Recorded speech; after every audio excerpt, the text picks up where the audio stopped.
Oke, jadi Ibu Tiara dan Pak Iwan, Wan. Pak Awan.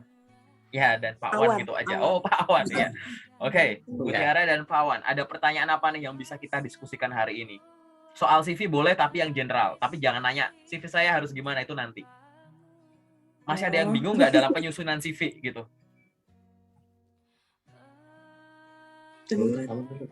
Belum ada menyusul.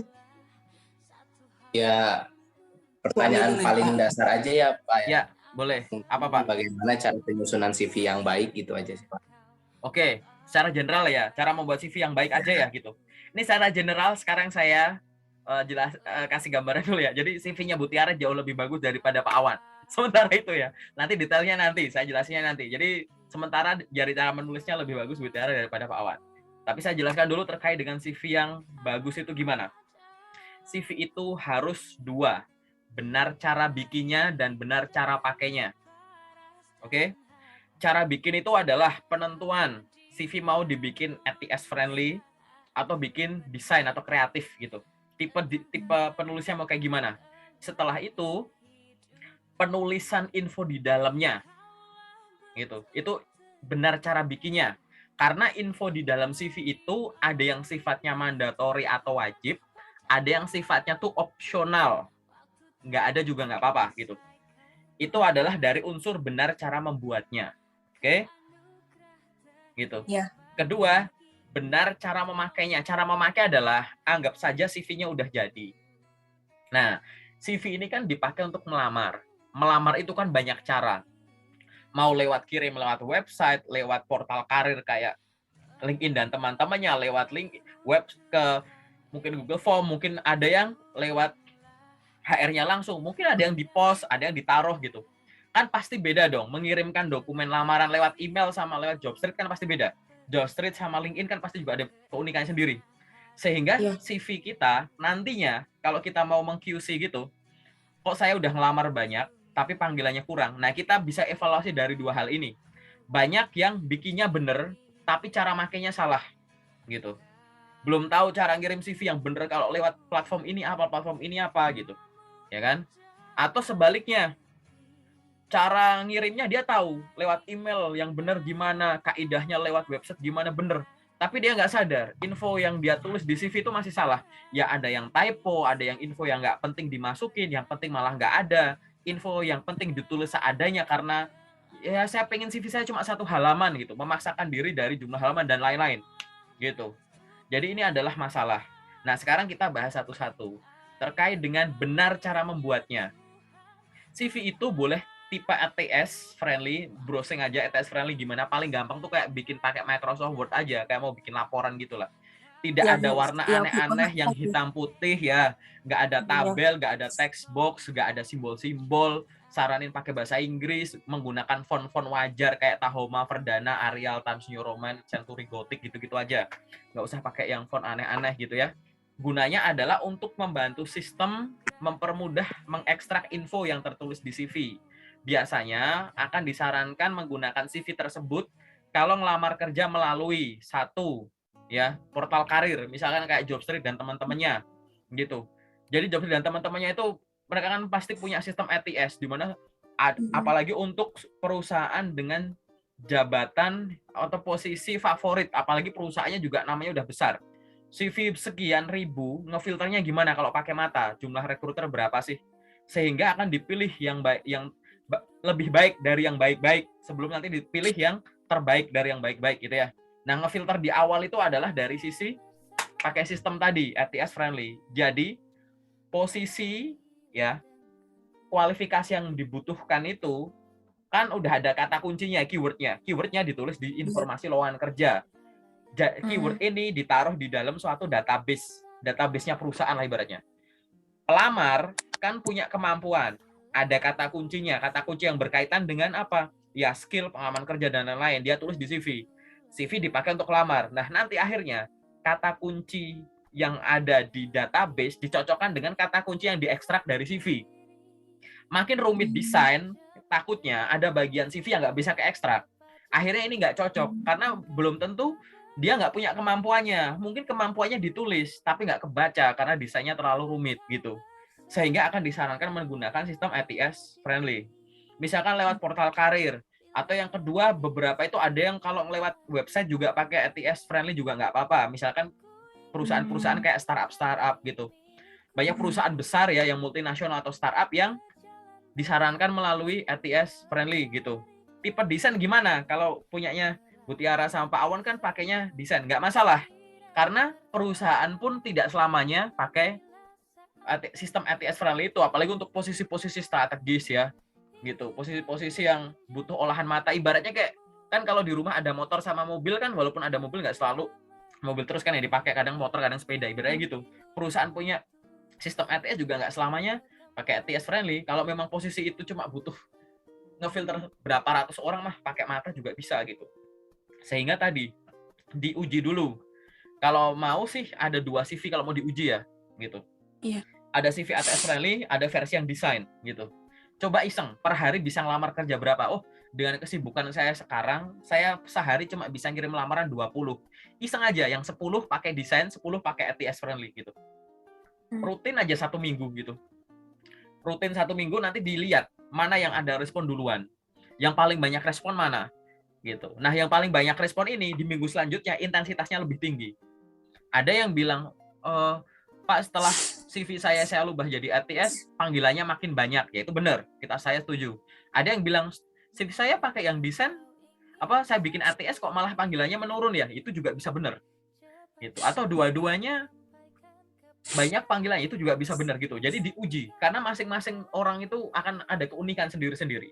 Orang dari jurusan yang sama, kampus sama, angkatan sama, ada target loker yang beda tuh hasilnya bisa beda gitu. Gitu ya. Jadi pakai ATS friendly itu kelebihannya itu. Yang kedua adalah pakai desain.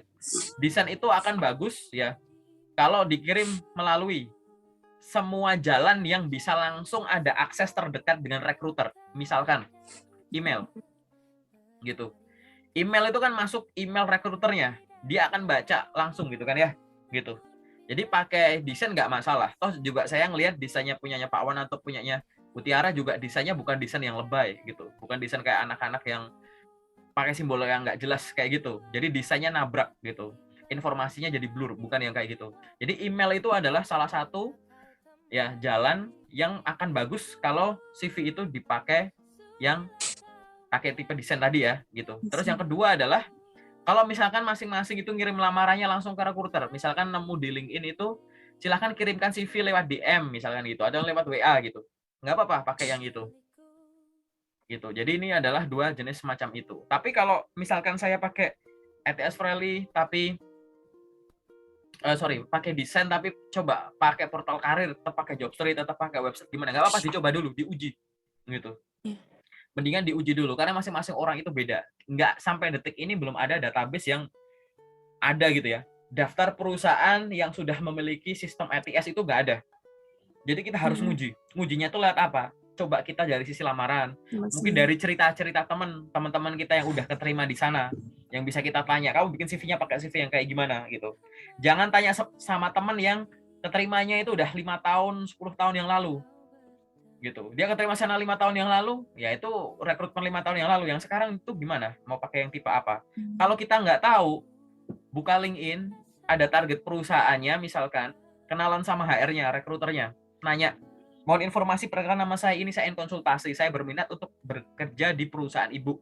Mohon informasi dan sarannya apabila saya melamar di perusahaan ibu, gitu ya, melalui email atau melalui website, gitu. Disarankan menggunakan CV yang kreatif atau ATS friendly ya Bu ya, gitu. Udah nanya aja gitu, mau dicuekin, mau dibales, pokoknya tanya dulu. Makin banyak tanya, pasti akan makin banyak yang jawab kan, gitu. Kemungkinan yang ada yang jawab kan tinggi. Nah, itu adalah cara kita riset sebenarnya cocoknya tuh pakai yang mana. Dari semua ini yang kita obrolkan, baru dari sisi benar cara membuatnya. Oke? Nah, selanjutnya adalah tinggal benar cara memakainya. Tapi, balik lagi, sebelum ngomong ke jalan cara memakainya, setelah kita menentukan pakai CV tipe apa, kita harus paham, di dalamnya CV itu, informasi apa yang wajib. Ini nggak usah dicatat, nggak apa-apa, catat juga boleh, karena nanti Zoom-nya juga saya upload. informasi wajib yang harus ada di CV. Khususnya kan ini Bapak Ibu kan udah punya pengalaman kerja ya, sambil dibayangkan aja, udah ditulis belum gitu ya. Informasi yang sifatnya wajib. Nomor 1, nama lengkap. Ntar minum dulu ya. Boleh sambil minum loh, Bu. Iya, Pak. Setelah nama lengkap, yang kedua adalah informasi pribadi. Informasi pribadi tuh ada yang nuliskannya tuh kayak tempat tanggal lahir, alamat email, nomor telepon, akun LinkedIn, itu boleh. Pokoknya antara yang aku sebut ini boleh, Bu, gitu. Jadi pertama ini adalah nama lengkap, yang kedua ini adalah informasi pribadi. Yang ketiga itu adalah ringkasan CV atau summary. Perkenalan singkat, gambaran diri dalam bentuk 1 paragraf. Gitu. Saya merupakan lulusan jurusan ini dengan total pengalaman kerja selama 5 tahun. Saya pernah menjadi ini. Saya memahami hal-hal yang berkaitan dengan misalkan PPIC, Sales and Marketing, Business Development yang didukung dengan kemampuan untuk mengoperasikan software ini. Saya mampu berkomunikasi dengan baik menggunakan bahasa ini. Saya memiliki sertifikasi ini. Gitu-gitu. Jadi yang sifatnya itu adalah gambaran singkat dari seluruh CV. Bukan yang sifatnya itu soft skill. Saya adalah orang yang mampu bekerja individu atau di tim, saya mampu bekerja, saya orangnya kreatif. Itu isinya cuma penilaian pribadi dan itu bisa dibantah. Daripada bilang saya orang dengan kemampuan komunikasi yang baik, kan mending langsung ngomong saya mampu berkomunikasi secara aktif menggunakan bahasa Indonesia, bahasa Jepang dan bahasa Mandarin. Kan jelas gitu. Nggak bisa dibantah gitu. Hal itu adalah poin ketiga ya. Nama lengkap, informasi pribadi, dan yang ketiga itu adalah summary CV atau ringkasan CV. Yang keempat adalah pengalaman kerja. Pengalaman kerja itu boleh ditulis di CV. Isinya pengalaman kerja itu apa aja. Jadi gini, jenis pengalaman kerjanya dulu aja ya. Pengalaman kerja yang boleh ditulis di CV itu ada banyak. Misalkan waktu kita kerja kantoran, waktu kita jadi pegawai tetap ya, kerja tetap, kerja kontrak gitu ya, freelance, part-time, entrepreneur gitu, magang, paid internship, unpaid internship itu boleh. Itu termasuk pengalaman kerja. Nah, pada saat tuliskan pengalaman kerja, kita lihat dulu. Yang harus ditulis adalah nama perusahaannya, gitu kan? Kemudian timestamp-nya, penanda waktunya, kapan sampai kapannya. Oke. Yang ketiga adalah jabatannya, pernah jadi apa. Oke. Dan yang keempat adalah job deskripsinya. Ingat, job deskripsi ini yang paling sering salah.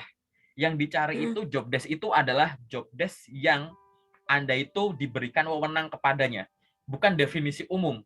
Contoh, misalkan Bu Tiara itu sebagai sales kacamata. Job desk-nya itu dilarang nulis menawarkan produk kacamata ke calon pelanggan gitu. Itu definisi terlalu umum. Itu sales kacamata dari ujung bumi sana sampai sana juga memang gitu job desk-nya. Yang pengen kita tahu itu adalah yang Anda pegang itu semacam apa gitu. Misalkan menjual produk kacamata merek ini untuk customer secara online dan offline di area Jabodetabek misalkan gitu. Gitu. Menawarkan motor dengan merek ini untuk calon pembeli di area sini misalkan gitu. Job desk-nya tuh yang sifatnya kayak gitu, bukan kayak memimpin tim sales untuk berjualan kacamata, bukan gitu. Kalau misalkan kita udah ada secara struktural ada fungsi gitu. Jadi langsung tulis membawahi 20 orang sales motoris untuk menjual produk ini di sekian gitu, atau memimpin 5 cabang dengan total gitu. Memimpin 5 cabang gitu-gitu. Munculkanlah angka, entah angka yang sifatnya itu angka ada satuannya. Sekian orang, sekian cabang, sekian buah gitu-gitu ya. Gitu, atau angka yang sifatnya nanti nominal. Misalkan gitu, mengejar target gitu, mengejar target atau menjual produk untuk mencapai target penjualan sekian juta per bulan misalkan, sekian miliar per bulan gitu, itu nggak apa-apa, pokoknya masukin ke job desk aja di kayak gitu ya. Itu adalah 4 hal wajib yang ada di pengalaman kerja. Orang yang punya pengalaman kerjanya itu makan tempat banyak, makan space banyak di CV itu malah nggak apa-apa. Jangan sampai orang punya pengalaman kerja, nuliskannya seolah-olah cuma pernah PT ABCD Januari 2015 sampai Januari 2022. Sales manager, udah gitu doang. Ini cuma nulis sebagai pernah gitu. Tapi di sini harus nulis itu sebagai tadi ada job desk-nya. Kalau mau kepengen lebih sempurna, ini kan baru 4 nih tadi ya.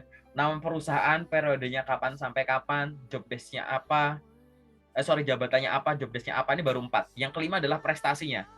Kalau memang ada prestasi yang bisa disebutkan di dalam poin job desk itu boleh, atau mau dipisah sendiri juga boleh sebagai poin bikin menu pencapaian atau achievement gitu, boleh. Achievement itu satu, mengandung angka pasti. Entah itu angka yang ada satuannya gitu. Mampu menjual rata-rata 30 unit mobil per bulan, misal gitu. Kan jelas. Atau angka yang sifatnya bukan angka bersatuan, tapi angka yang ada nilainya.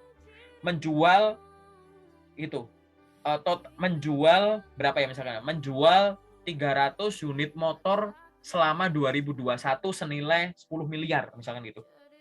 Jadi munculkanlah angka atau angka yang sifatnya prosentase.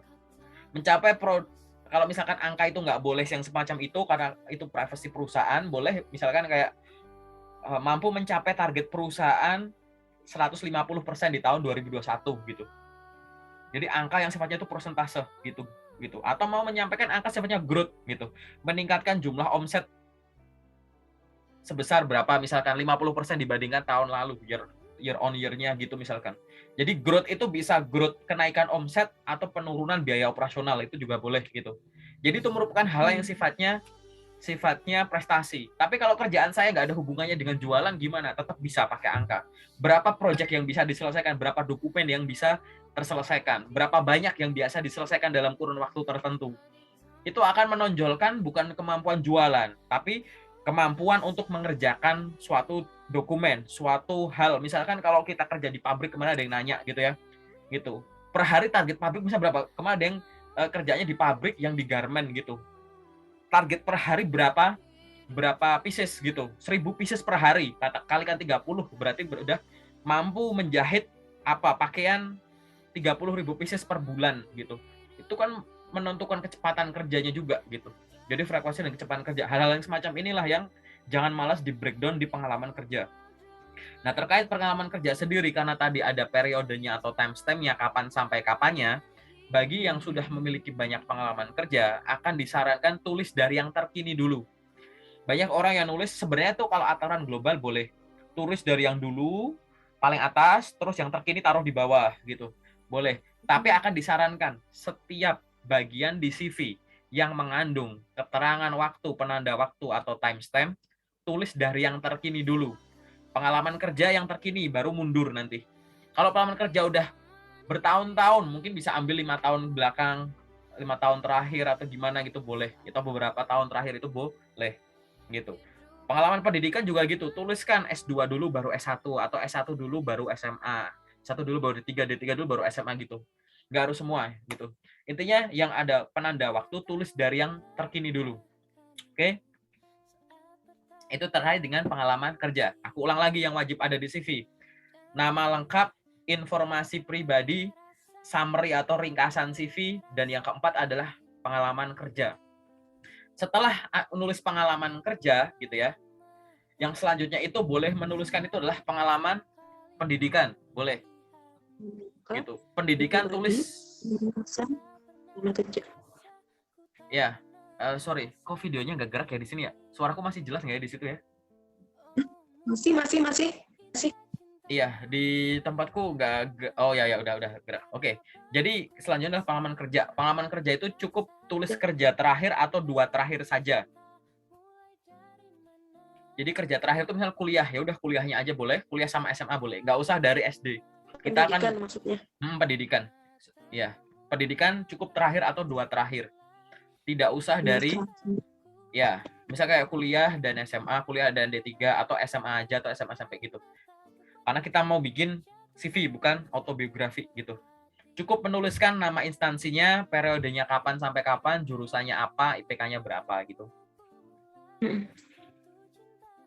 Lanjut ke pengalaman training sertifikasi gitu. Jadi namanya orang punya pengalaman kerja gitu ya, pasti akan didukung dengan training dan sertifikasi. Entah itu training karena inisiatif sendiri atau diadain sama perusahaan lama gitu. Entah in-house, benar-benar diadain sama HR-nya di kantor atau dikirim kemana. Nah itu boleh dimasukin. Bahkan kalau kemarin lagi di rumah untuk lulusan baru kayak webinar itu juga boleh masuk. Masukkan pengalaman training sertifikasi yang mendukung calon perusahaan atau calon jabatan yang akan dilamar. Kalau kita misalkan gitu ya, lamar kerja gitu, kita ada training gitu atau latihan atau kursus gitu ya. Satu kursus apa ya, misalkan kursus bahasa Inggris sama satunya kursus berkuda gitu ya, masukinya kursus bahasa Inggris aja gitu. Karena kita nggak akan dibayar karena kemampuan berkuda kita ibaratnya gitu. Jadi masukan yang kayaknya relevan secara langsung atau akan menjadi kemampuan pendukung gitu ya, boleh dimasukin gitu. Training sertifikasi gitu. Selanjutnya yang dimasuki juga adalah terkait dengan pengalaman organisasi kepanitiaan. Organisasi ini tuh antara penting nggak penting khususnya untuk yang punya pengalaman kerja banyak. Kalau kita punya pengalaman kerja banyak, kita jabarkan dengan cara yang tadi, terus halaman kita udah mau habis. Halaman CV itu boleh 1 sampai 3 halaman, nggak harus 1 halaman gitu. Oke. Jadi kalaupun memang mau habis atau gimana, pengalaman organisasi itu boleh dihilangkan juga nggak apa-apa. Atau ditulis secukupnya. Nggak perlu dikasih job desk-nya di organisasi ngapain. Jadi tetap ada prioritas informasi di CV.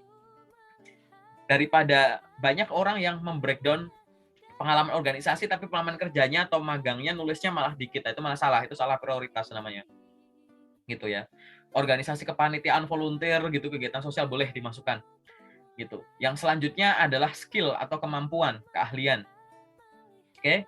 Skill itu banyak orang nulisnya hardware dan software, boleh. Kalau aku biasanya membaginya menjadi 4 hal. Pertama itu adalah industry knowledge, pengetahuan bidang. Kita tuh punya ilmu di bidang apa, di sektor apa, tulis aja di situ. Gitu.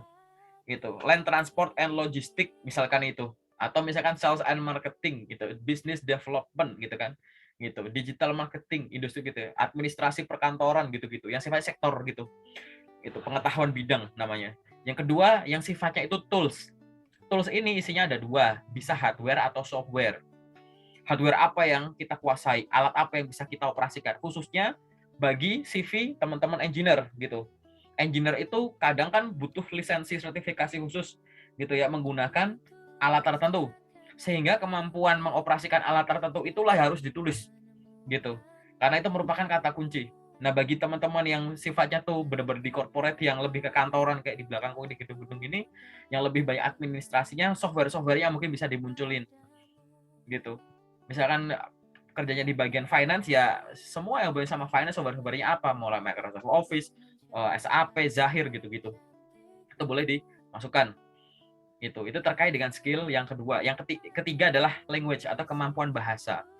Kita bisa bahasa apa aja, tulis di CV gitu. Ya. Terus yang selanjutnya apa lagi? Soft skill. Soft skill ini penting nggak penting? Jadi nggak usah ditulis nggak apa-apa, tulis secukupnya juga nggak apa-apa. Ini adalah 4 hal yang ada di skill. Ya. Dan yang terakhir, yang wajib ada di CV adalah achievement atau pencapaian. Pencapaian itu wajib ada di CV. Boleh ditulis gitu. Pencapaiannya apa, waktu kita di mana, periodenya kapan sampai kapan gitu. Pencapaian tidak harus yang dapat piala, piagam viral, dapat hadiah uang gitu-gitu. Nggak harus yang gitu. Tapi pada saat kita diberikan tanggung jawab di posisi tertentu dalam waktu tertentu, kita bisa apa gitu. Total mampu menjual sekian unit apa, senilai ini sekian, yang kayak tadi disebut di atas boleh. Jadi achievement itu boleh digabung sama poin-poin yang ada di breakdown pengalaman kerja, atau bikin judul sendiri namanya achievement atau pencapaian. Nah, semua ini yang aku sebut adalah hal wajib yang ada di CV. Nama lengkap, informasi pribadi, summary CV, pengalaman kerja, pengalaman pendidikan, pengalaman training sertifikasi, pengalaman organisasi kepanitiaan, skill, dan achievement. Itu adalah hal yang wajib ada di CV. Mau ATS friendly atau desain terserah, itu juga sifatnya wajib. Lalu apa yang sifatnya opsional? 1, foto. 2, hobi. 3, bidang yang kita tuju. Minat bidang gitu. Saya berminat untuk bekerja di bidang ini. Statement-statement itu tuh boleh dihilangin. Terus biasanya orang muncul apa? Kadang ada moto hidup, kadang ada kontak referensi, gitu. Itu adalah hal yang sifatnya opsional. Yang bagus kalau tetap ada. CV ATS friendly emang bisa dikasih foto, bisa. CV desain kasih foto bisa nggak? Bisa, gitu. Ada caranya nanti, gitu. Foto itu termasuk bagian yang boleh dimasukkan ke CV dan sifatnya bukan wajib, tapi karena kita tinggal di Indonesia, dan kalau asumsinya kita ngelamar kerja di Indonesia, maka ini tuh kayak apa ya, sunnah muakkad gitu ya. Jadi kayak disarankan gitu. Jadi kayak gitu. Highly recommended, tetap dikasih gitu. Reference juga gitu. Oke. Itu adalah hal-hal yang sifatnya wajib dan opsional di CV. Ya kan? Tadi di awal ada benar cara bikinnya, yang barusan adalah akhir dari benar cara bikinnya. Jadi kita dari tadi kita ngobrol tuh baru ngomongin CV benar cara bikinnya. Benar cara pakainya tinggal pelajari lagi gitu ya. Cara ngirim lewat email tuh gimana? Mulai dari ngirim surat lamarannya, lampirannya gimana, bahasanya gimana, follow up panggilan kerja gimana, follow up penolakan kerja gimana, momen menunggu kalau kita ngirim lamaran itu gimana gitu. Di LinkedIn juga pelajari, di portal karya juga dipelajari. Nah, ini akhirnya ya harus dilakukan secara rutin gitu. Maksudnya rutin itu gimana? Ini aku mau share screen. Layar putih di situ udah muncul belum? Sudah. Jadi yang harus dilakukan selanjutnya adalah time management masing-masing.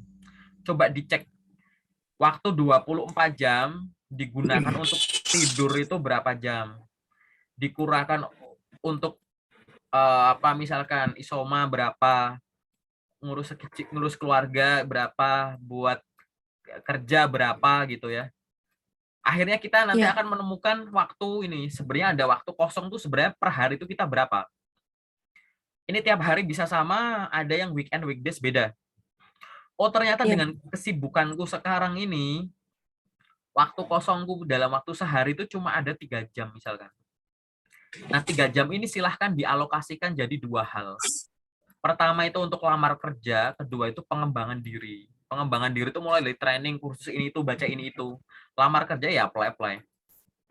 Oh ternyata waktu kosongku cuma 3 jam. Ya udahlah aku apply-nya 2 jam, 1 jam baca-baca ya boleh. Aku 3-3-nya buat ngelamar kerja semua lah gitu, boleh gitu. Jadi terserah bikinnya kayak gitu. Setelah itu coba bikin rutinitas setiap hari. Ini aku gambar gini ya. Ini karena ini Senin, Selasa, Rabu, Kamis, Jumat, Sabtu, Minggu. Lingkaran yang tadi coba rutin dulu, dirutinin 1 minggu dulu gitu. Gitu ya. Jadwal 3 jam alokasi itu, planning itu lakuin dulu seminggu. Jadi analoginya tadi misalkan, oh aku sehari cuma ada waktu kosong 3 jam, semuanya aku pakai untuk lamar kerja. Aku punya platform LinkedIn, aku punya Jobstreet, aku punya website, aku punya grup WA, ada 4 sumber. Nah coba ngelamar di sini. Coba dibikin rutin seminggu dulu. Kira-kira tuh jumlah lowongan kerja yang bisa saya temukan dan saya lamar setiap harinya tanpa mengganggu jadwal kegiatan saya lain secara harian itu berapa? Oh ternyata tuh kalau weekdays gini saya sehari itu bisa sampai 10. Kalau weekend itu kadang malah karena kosong ya bisa sampai 20, cari rata-rata 15 gitu. Coba per hari 15 kuat nggak? Kalau nggak bisa udah per hari 10 tapi tiap hari. Jangan sampai sehari ngelamar, sehari enggak, besoknya dikit, besoknya banyak banget gitu. Bukan itu yang dicari. Nyari kerja itu bukan dari sisi nggak teraturnya, tapi dari sisi banyak-banyaknya sama rutinnya gitu. Karena kan persaingannya kan ada yang cepet-cepetan, pinter-pinteran, bagus-bagusan gitu kan. Nah kita coba semua, cepet-cepetan itulah yang termasuk yang ini. Cepet itu nggak harus, tapi kan namanya yang lamar kan ya tadi, cepet-cepetan itu kan begitu ada langsung lamar gitu kan. Nah, karena ibaratnya info loker akan muncul setiap hari, alangkah baiknya tiap hari juga buka itu rutin aja gitu. Gitu. Nah, setelah itu dievaluasi. Oh, ternyata saya lebih cocok ke menggunakan CV yang semacam ini gitu. Terus habis itu yang terakhir adalah yang harus dievaluasi adalah nanti dicek tahapan rekrutmen, tahapan pencarian kerja yang paling sering gagal tuh saya di mana. Itu jadi fokus. Alur kan ada banyak nih tahapan. Saya kok jarang gagal lolos administrasi, CV-nya dicek. Gitu. Saya kok kadang terhenti di interview HR. Berarti pelajari cara interview HR-nya. Kemarin diinget-inget apa yang pertanyaan yang saya ragu jawabnya. Yang saya ditanyain malah saya bingung karena baru dengar. Atau saya ditanya tapi nggak yakin jawabnya gimana gitu. Jangan kalau kita gagal di suatu tahap, yang disalahin selalu CV. Kita gagal di interview HR, CV-nya diedit. Kita gagal lebih sering di interview user, CV-nya diedit lagi gitu. Ini kan artinya menyelesaikan masalah tidak pada titiknya gitu. Kalau kita paling sering gagal di interview, ya perbaiki interviewnya, bukan perbaiki CV-nya. CV itu lebih ke optimasi, biar kesempatan undangan interview lebih banyak. Tapi kalau interviewnya nggak diperbaiki kan malah tetap gagal terus kan, ya nggak sih, kalau kita pakai teori itu ya gitu. Ya, jadi fokuskan gitu. Apa yang paling sering kita gagal di tahap apa, fokusin di situ, ya kan. Baru nanti tahap belakangnya itu mulai dari bikin CV, pencarian loker, bikin CV dan kesini itu untuk optimasi aja. Biar kesempatan kita ke tahap terakhir yang sering kita gagal ini makin banyak. Nah, hal itu dijawab dengan kita yang lebih mampu untuk, yaitu tadi, menghadapi tes yang sering gagal ini jadi lebih baik gitu. Caranya kayak gitu sih. Itu adalah penjelasan komplit terkait dengan CV, cara bikinnya dan cara pakainya secara general gitu. Ada pertanyaan lagi nggak? Gitu.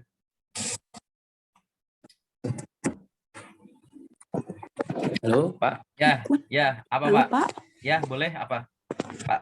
Masih ada pertanyaan seputar yang general, Pak. Apa tuh, Pak? Untuk penggunaan bahasanya lebih baik bahasa Indonesia atau bahasa Inggris gitu ya, Pak? Bagus sekali pertanyaannya, Pak. Penggunaan bahasa itu ada hierarkinya, ada urutannya. Yang nomor 1, gunakanlah bahasa yang disuruh di infolokernya. Kalau ada sifatnya. Ada info lowongan kerja yang di bagian bawahnya itu ada tulisan. Misalkan, silahkan kirimkan CV maksimal ukuran sekian MB ke alamat ini menggunakan bahasa Inggris gitu. Atau silahkan kirimkan CV menggunakan bahasa Inggris. Pernah lihat ya ada lowongan kayak gitu ya? Jadi dalam info lowongan kerja, bahasanya itu diminta langsung di info lokernya. Nah, itu ikutin langsung. Gitu. Oke? Untuk lowongan kerja yang ada permintaan langsung tertulis di info lokernya, gunakan bahasa yang diminta. Itu hierarki paling atas tuh. Oke? Pak. Hierarki nomor 2. Kalau tidak ada bahasa yang disuruh gitu, kita lihat beberapa hal. 2.1. Ini kan nomor 2 adalah 2.1. Apabila ada potensi untuk mempromosikan diri terkait kemampuan bahasa karena berkaitan dengan posisi yang dilamar, gunakanlah bahasa tersebut. Contoh, poster lowongan kerjanya pakai bahasa Indonesia. Oke, jabatan yang dibuka itu adalah public relation. Di dalam kualifikasinya menyebutkan pria atau wanita, pendidikan menengah ini, tapi ada poin mampu berkomunikasi dengan bahasa Inggris secara aktif gitu. Nah, walaupun posternya pakai bahasa Indonesia, di dalamnya itu ada kualifikasi jabatannya membutuhkan kemampuan bahasa Inggris, maka gunakanlah bahasa itu gitu. Itu arti nomor 2 tuh itu. Jadi pada saat di lokernya itu tidak ada disuruh request ya gitu ya, disuruh menggunakan bahasa tertentu, apabila di dalamnya itu ada potensi kita untuk memamerkan kemampuan diri terkait dengan posisi yang dilamar, gunakanlah bahasa tersebut. Gitu. Itu 2.1. 2.2. Kalau dalam kemampuan di dalam lokernya tidak ada request tadi dan tidak ada peluang kita untuk menyesuaikan bahasa untuk dalam tanda kutip pamer kemampuan bahasa kita gitu ya, maka gunakanlah bahasa yang sama dengan lokernya. Gitu. Jadi jangan otomatis langsung pakai bahasa, misal lokernya pakai bahasa Indonesia, terus mendadak kita pakai bahasa Indonesia gitu. Jangan buru-buru. Walaupun boleh gitu. Kan ini ada di poin 2. Tahun bedanya ada 2.1, 2.2. Kita lihat dulu. Ini dari posisi yang dibuka sama jabatannya sama perusahaannya ada potensi saya pamer kemampuan bahasa Inggris nggak ya? Ya, misalkan gitu. Ada celah nggak nih kalau saya tulis pakai bahasa Inggris, itu malah ini adalah momen saya pamer gitu. Karena kebanyakan orang-orang nggak bisa bahasa Inggris tapi saya bisa, misalkan gitu. Tapi kalau memang nggak ada celah itu, ya udah samakan bahasanya, nggak apa-apa. Gitu. Baru 2.3 adalah silahkan riset soal perusahaannya. Kalau ini perusahaan multinasional gitu ya, apalagi perusahaan yang ya dari luar lah gitu, atau mungkin kita kerja remote keluar gitu. Oh ya menggunakan bahasa asing ya, gunakanlah bahasa asing tersebut. Jadi pertambahan kita adalah ini perusahaan tuh player mana, global player gitu kan, apa cuma lokal doang, UMKM misalkan gitu, atau CV gitu ya, gitu yang lokal-lokal aja gitu. Nah itu aturan hierarkinya. Nah bahasa paling simpel adalah kalau misalkan kita males ribet ganti masa lowongan dikit-dikit ganti bahasa gitu. Gimana amannya? Amannya udah pakai bahasa Inggris aja deh gitu. Gitu. Oh, Tapi dengan syarat kita menguasai bahasa Inggris gitu. iya. Karena kalau ada lowongan kerja pakai bahasa Indonesia, dikirim lamarannya pakai bahasa Inggris itu boleh.